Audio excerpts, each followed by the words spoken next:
Rosa a 5 ans. Elle vit dans un taudis, mais pour elle, c'est élégant.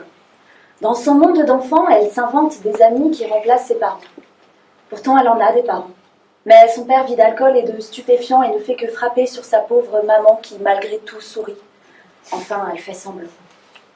Rosa est comme sa maman, finalement. Pour enfouir les soucis, elle s'invente un pays tout blanc, rempli de merveilles. C'est tellement charmant, les fées y règnent calmement. Rosa est alors éveillée par un hurlement. Un cri sourd dans la nuit, c'est sûr, c'est sa maman. Elle enfouit alors sa tête sous les draps qu'elle maintient fermement. Cette nuit, tout va changer pour elle, elle le sent. Je crois aux fées, je crois aux fées. Je sais qu'un jour quelqu'un viendra m'aider. Si j'appelle au secours, quelqu'un viendra peut-être même demain. J'ai juste besoin que quelqu'un m'aide, qu'on me tende la main. Et personne ne vient. Rosa a 10 ans. Elle vit dans un foyer depuis qu'elle a perdu maman.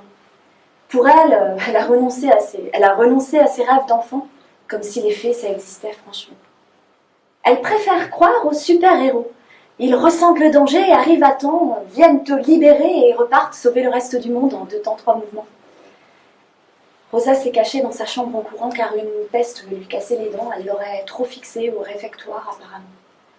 Elle enfouit alors sa tête sous les draps qu'elle maintient fermement. Cette nuit, tout va changer pour elle, elle le sent. Je crois aux héros, je crois aux héros. Je sais qu'un jour quelqu'un sortira la tête de l'eau. Si j'appelle au secours, quelqu'un viendra, peut-être même demain. J'ai juste besoin que quelqu'un m'aide, qu'on me tende la main. Mais personne ne vient. Rosa a 15 ans. Elle squatte un peu partout depuis qu'elle a quitté le foyer en courant. Elle a renoncé aux super-héros, franchement, comme si ça existait. Elle préfère croire au prince charmant. Mais cette fois-ci, il est là, vraiment. Il l'a invitée chez elle, tendrement, la couvre de baisers, de compliments. Il veut lui présenter des amis influents et lui demande d'être douce avec eux pendant...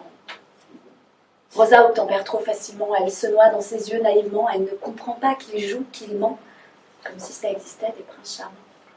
Alors le soir, elle enfouit la tête sous les draps qu'elle maintient fermement. Cette nuit, rien ne changera, elle en est convaincue à présent. Elle ne croit plus aux fées, personne ne viendra la sauver. Elle ne croit plus aux héros, personne ne lui sortira la tête de l'eau. Elle ne croit plus au prince charmant, personne ne la sauvera de ce trou béant. Pourtant, Rosa a oublié qu'elle pouvait encore croire en l'humanité, car nous sommes tous le prince, le héros, la fée de quelqu'un. Et si l'on baisse les yeux face à ceux qui en ont besoin, alors l'homme ne vaudrait pas mieux qu'un banal pantin. Et moi, je crois en l'humain, je crois en l'humain. Et pour vous le prouver, je tends simplement la main.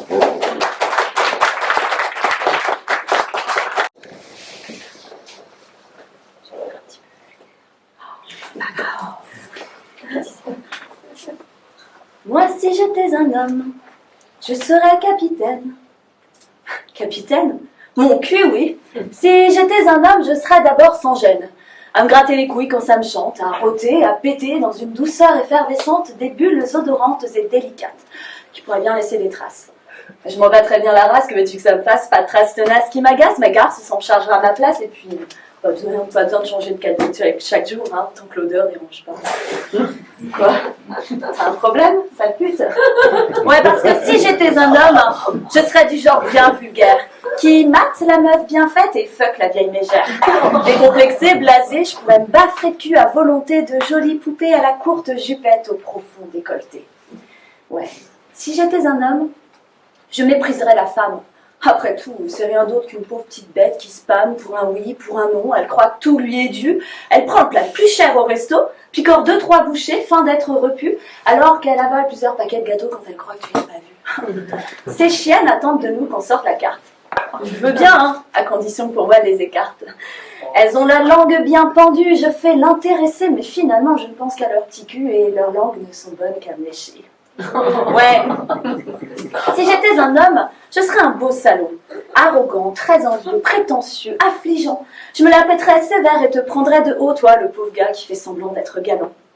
Je complète ma concupiscence de pénétrante compétence. Je baise aussi bien que je bois. L'alcool et le sexe me noient. À l'aise dans les deux, ça va de soi, évidemment que je suis bon, ça se voit. Mes trêves de vie, les vaines plaisanteries. Mon soliloque paravolo et suinte de niaiserie, car si j'étais un homme, finalement, je ne pense pas que j'agirais autrement que ce que je fais actuellement. Le sexe n'est pas la source de notre comportement. L'homme et la femme semblent s'imbriquer. Sincèrement, doit-on continuer à les distinguer? De stériles débats d'inégalité nous voilent un peu la face. La femme peut être un peu salaud, l'homme une belle garce.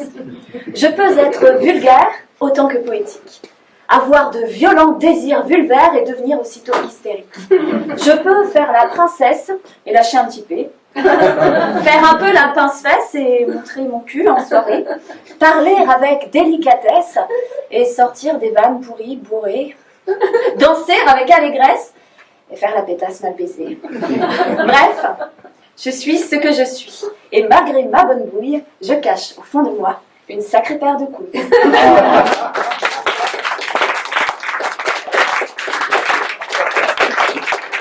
Mon problème m'habite.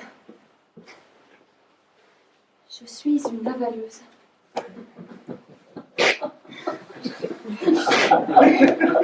On n'avait jamais ri comme ça. Laissez-moi terminer. Je suis une avaleuse et je ne finis jamais. J'ai beau ouvrir grand la bouche. À vrai dire, j'aime bien. Ça me réchauffe, ça me traverse. Ah, je ne crache rien. Je préfère avaler. Ah, une vraie usine à... J'y pense tout le temps. J'en prends autant que je peux. S'ils sont longs, c'est encore mieux. Même si c'est dur à... J'ai essayé de me soigner, hein, vu qu'à l'oral, il y en a toujours un. Alors j'ai couché. Et le flot a jailli.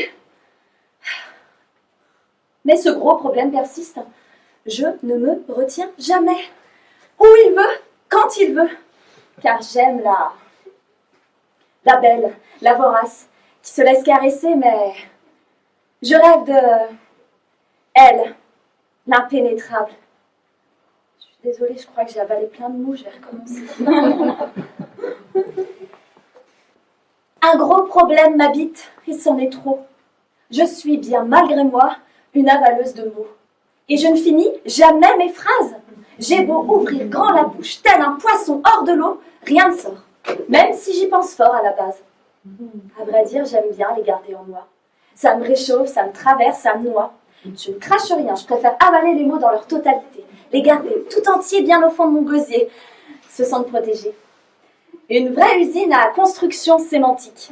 J'y pense tout le temps, c'est automatique. J'en prends autant que je peux, je les collectionne. S'ils sont longs, c'est encore mieux. Même si c'est plus dur à prononcer, j'adore ça, je ne pourrais y renoncer.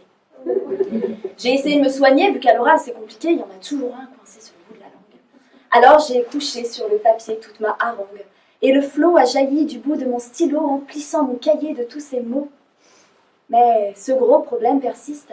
Je ne me retiens jamais de laisser aller le fil de ma pensée où il veut, quand il veut. Car j'aime surtout la liberté, la belle, la vorace, la famille, qui se laisse caresser mais jamais contrôler. Je rêve de me lier à son infinie volupté, elle, l'impénétrable, l'indomptable, liberté d'exprimer.